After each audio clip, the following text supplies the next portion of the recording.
Hello, my name is Travis Foote, and today I'm going to be explaining the four forces acting on an aircraft in flight.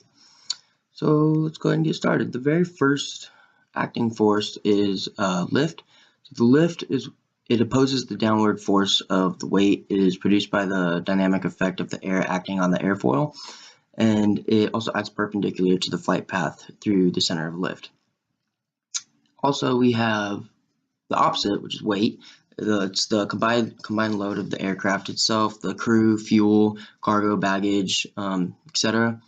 So the weight is what ends up pulling the aircraft downward because of the force of gravity. It opposes the lift and acts vertically downward through the aircraft's center of gravity. Next, we have drag.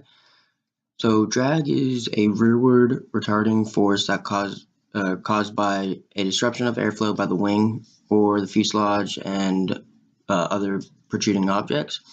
Drag opposes the thrust and acts as a rearward parallel to the relative wind. And lastly, we have thrust. So thrust is the forward force produced by the power plant or propeller. It opposes or overcomes the force of drag. As a general rule, it acts parallel to the longitudinal axis. So when we talk about lift, there's a couple of different components that help the aircraft stay in the air. When you picture an airplane being able to fly, a lot of people think about the wings in itself, and it's not just the wings, it's more of the shape of the wings.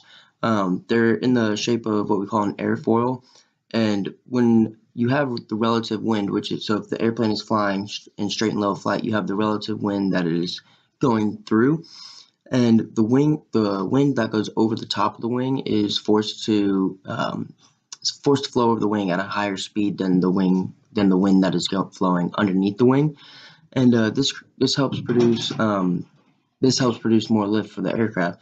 You have the reduced air pressure up top, and then you have the increased air pressure underneath the bottom of the wing.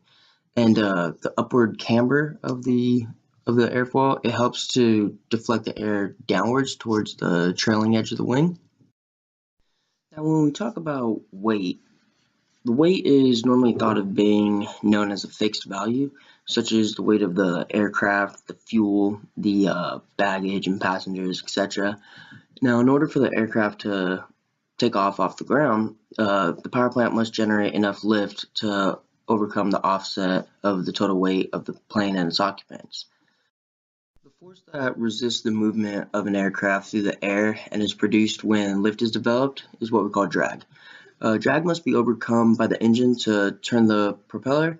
Drag always acts parallel to the relative wind. Total drag is composed of three types of drag. There's three different types: profile, induce, and parasite.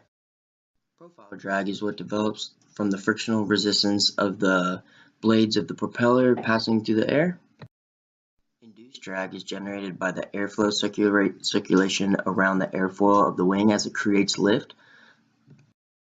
And lastly, parasite drag. Parasite drag is the most common that you would probably think of. It is the drag that is present at any time that the aircraft is moving through the air. This type of drag increases with airspeed. And lastly, let's talk about thrust.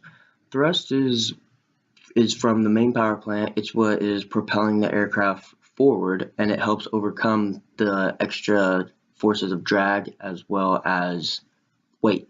It helps create the lift that continues the aircraft and allows it to be able to fly.